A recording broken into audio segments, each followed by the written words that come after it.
Okay, picture this. A world with no predators, no disease, and an endless supply of food and water. A perfect paradise, built from scratch. But what if that paradise slowly and then all at once became a living nightmare? Well, this isn't science fiction. It's the real and honestly chilling story of an experiment called Universe 25.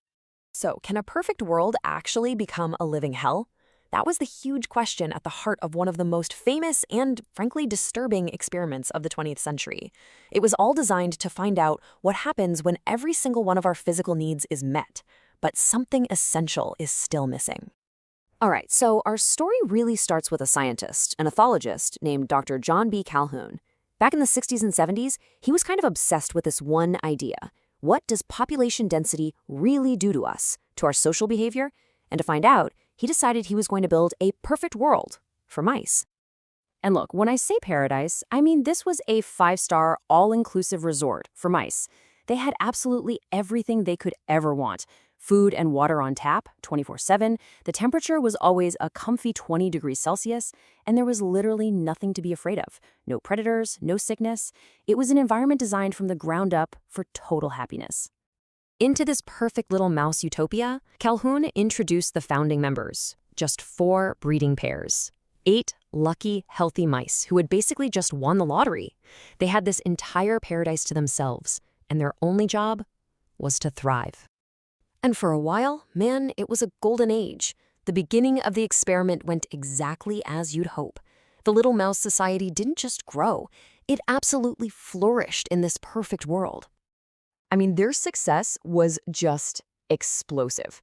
As you can see on this timeline, the population was doubling about every 55 days. Calhoun actually called this the strive period. The mice were healthy, they were building nests, raising their little ones, and forming a really stable, cooperative society. It really did seem like a perfect society was blooming. You can just imagine the researchers watching, thinking, we did it. This utopia is a total success.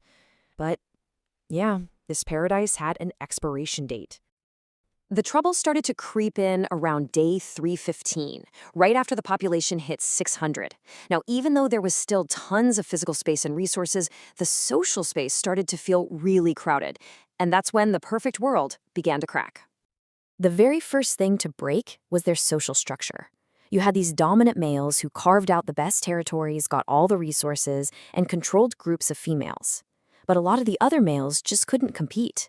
They became total outcasts, attacked, withdrawn, and just kind of huddled together in the middle of the pen, completely shut out of mouse society. And all that social stress, it just cascaded down to the females. They got more aggressive, started fighting over territory, and then their maternal instincts just began to completely break down. They stopped building nests properly. A lot of them even started abandoning or attacking their own babies.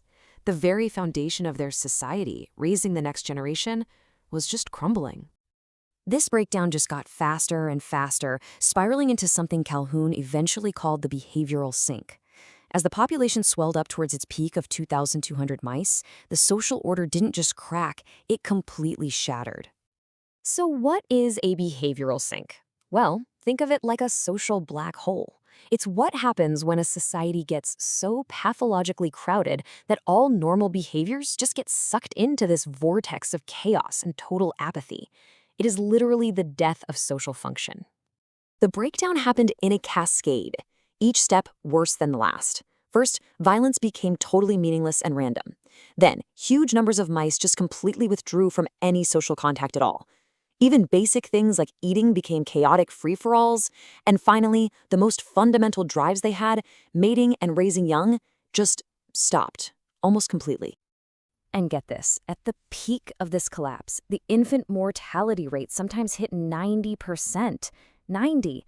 The young were either abandoned, attacked, or just completely uncared for in the chaos. I mean, a society that can't raise its young is a society that's already dead, right? From all of this wreckage, one final, incredibly eerie generation emerged. Calhoun gave them this haunting name, the Beautiful Ones. They were the generation born into a world that had already forgotten how to live. Now, these mice were physically perfect. Their coats were beautiful and unscarred because they never fought, but socially, they were just empty. They were raised by parents who had no social skills to teach them, so they never learned how to be mice. They never learned how to mate, or fight, or care for anyone. Their entire existence was just eating, sleeping, and grooming. They were like living ghosts. They showed zero interest in sex, no aggression, they had no concept of community. They were just these beautiful, passive creatures moving through a dying utopia, simply waiting for their own end. And their total apathy sealed the colony's fate. The population peaked on day 600. A little over a year later, the last viable birth ever happened. And from that point on, it was just a slow, quiet march to zero. On day 1780, back in 1973, the final mouse in Universe 25 died. The paradise had become a tomb. So, what on earth does this terrifying story about mice have to do with us? Well, Calhoun himself was pretty convinced that Universe 25 was a stark warning, a potential mirror to our own increasingly complex world. Think about our modern world. For many of us, our physical needs, food, shelter, are met better than ever before in history. But what about our social needs? Our need for real purpose, for genuine connection? We're seeing psychological stress skyrocketing, even while we have all this material abundance. It's a strange and unsettling parallel to the mice, isn't it? Which brings us to a really tough question. In this age of social media, we are theoretically connected to thousands of people. But are we actually experiencing a new kind of isolation, a kind of social withdrawal, kind of like those outcast mice and the beautiful ones? Ultimately, Calhoun's big conclusion was profound. He argued that creatures like us, and mice too, we need more than just survival. We need purpose. We need challenges to overcome. We need a reason to strive. Because a perfect paradise, one that's totally devoid of struggle, it just becomes a kind of spiritual prison. He believed the beautiful ones suffered what he called a first death, the death of their spirit, of their social being. Their physical death later on was just an afterthought.